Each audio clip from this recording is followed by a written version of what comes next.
এবং দেহ থেকে যদি সিমেন আউট হয় রোজা ভেঙে যাবে। তবে ইচ্ছাকৃত যদি আপনি রোজা ভাঙেন, এটা বড্ড ভয়ঙ্কর প্রিয় ভাইরা। এটা খেয়াল করে মনে রাখবেন যে ইচ্ছা করে রোজা ভাঙ্গার চেয়ে বড় স্পর্ধা আর হতে পারে না। কারণ এই রোজা রাখাটা কি রমাদানে ফরজ। আপনি যদি ফরজ ইচ্ছা করে ভাঙেন তাহলে শুধু কাজা করলে হবে না, কাফারা দিতে হবে। কে দিতে হবে?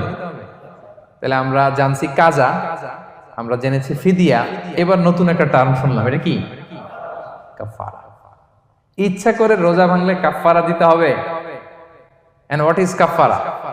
কাফারা হচ্ছে টানা 2 মাস রোজা রাখা একটার জন্য। পারবেন? রমজানেরটা রাখতে তো খবর হয়ে যায়। রোজা না ভাঙি, এই ইচ্ছা করে যদি কেউ রোজা ভাঙে অথবা ইচ্ছা করে দিনের বেলায় যদি কেউ ফিজিক্যাল ইন্টারকোর্স করে, তখন তার কাজাও করা লাগবে, কাফারাও করা লাগবে। এই ভুল যেন আমরা কখনো